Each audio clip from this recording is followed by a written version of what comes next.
स्वागत है आप सभी मेरे प्यारे विद्यार्थियों का Subhash study centre YouTube channel पर। जितने भी मेरे प्यारे विद्यार्थी कक्षा 10 में हैं और 2023-2024 वार्षिक परीक्षा की तैयारी करना स्टार्ट कर दिए हैं, आज के इस वीडियो में मैं आपके लिए लेकर के आ चुका हूं सबसे प्रसिद्ध लेखक यानी बार बार बोर्ड परीक्षाओं में पूछे जाने वाले आचार्य रामचंद्र शुक्ल जी का जीवन परिचय। और साथ ही मैं आपको बताऊंगा कि आप अपनी नोट्स पर इनका जीवन परिचय कैसे लिखेंगे और बोर्ड परीक्षा में आप इनका जीवन परिचय कैसे लिखोगे, क्योंकि जो टॉपर बच्चे होते हैं, जो टॉप करने वाले बच्चे हैं, वो कैसे लिखते हैं, जीवन परिचय लिखने का तरीका क्या है, आज के इस वीडियो में मैं आपको कंप्लीट जानकारी दूंगा। तो जितने भी मेरे प्यारे विद्यार्थी कक्षा 10 में हैं और 2023-2024 बोर्ड परीक्षा के लिए तैयारी करना स्टार्ट कर दिए हैं, आप चैनल को जरूर सब्सक्राइब कर लेना और साथ ही साथ वीडियो को शेयर कर देना, लाइक कर देना।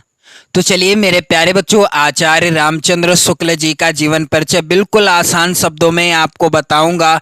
पंडित रामचंद्र शुक्ल का जन्म बस्ती जिले के अगोना नामक गांव में 1884 ईस्वी में हुआ। तो जितना यहाँ पर आप देख रहे हो लाल पेन से मैंने लिखा है, ये सब आप काले पेन से लिखना। जब भी आप लिखना काले पेन से लिखना। इस तरीके से जीवन परिचय हेडिंग डाल दी जाएगी और आचार्य रामचंद्र शुक्ल यहाँ पर जो मैंने लिखा है इसे भी आपको काले पेन से ही लिखना है। तो पंडित रामचंद्र शुक्ल का जन्म कहाँ हुआ था? बस्ती जिले के अगोना नामक गांव में। कब हुआ था? 1884 ईस्वी में हुआ था। कब? 1884 ईस्वी में हुआ था।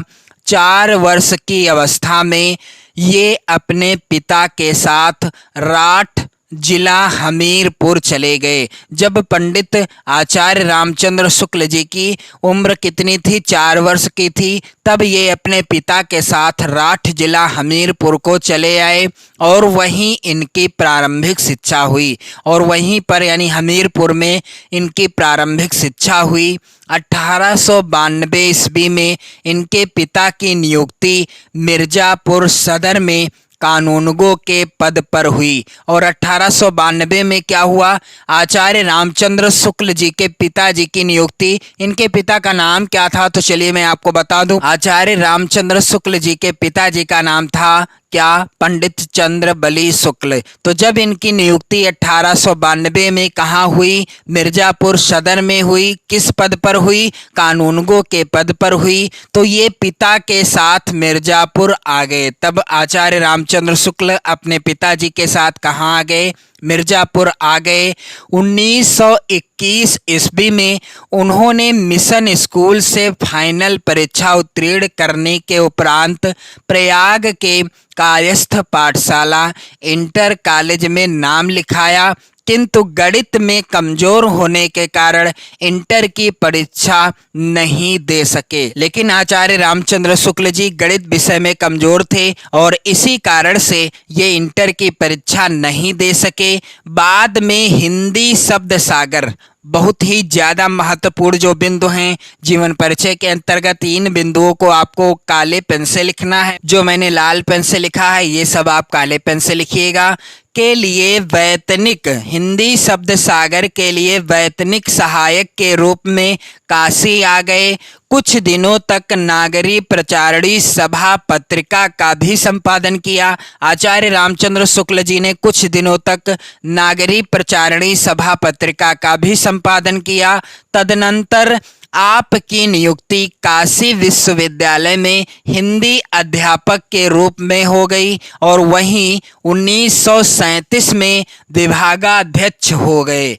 श्वास का दौरा पड़ने के कारण 2 फरवरी 1941 ईस्वी को इनका देहावसान हो गया। कब? 2 फरवरी 1941 ईस्वी को आचार्य रामचंद्र शुक्ल जी का देहावसान हो गया। चलिए अब इनकी रचनाएं कौन कौन सी हैं? तो शुक्ल जी की रचनाएं कुछ इस प्रकार से हैं। निबंध के अंतर्गत आचार्य रामचंद्र शुक्ल जी ने चिंतामणि निबंध संग्रह तथा विचार वीथी निबंध संग्रह, इनके 2 निबंध संग्रह हैं। आलोचना के अंतर्गत रस मीमांसा त्रिवेदी और सूरदास, ये प्रमुख इनकी रचनाएं हैं। तो मेरे प्यारे बच्चों, ऐसे ही आपको बोर्ड परीक्षा में और अपनी नोट्स पर जीवन परिचय लिखना है, और जीवन परिचय लिखने का सही तरीका क्या है मैंने आपको बता दिया है। और आप सभी इस वीडियो को जरूर शेयर कर दो, और 2023-2024 बोर्ड परीक्षा की बेहतर तैयारी करने के लिए चैनल को जरूर सब्सक्राइब कर लेना, क्योंकि यहाँ से आप अपनी नोट्स भी बना पाएंगे बेहतर ढंग से। तो पढ़ते रहें, मस्त रहें, स्वस्थ रहें। जय हिंद।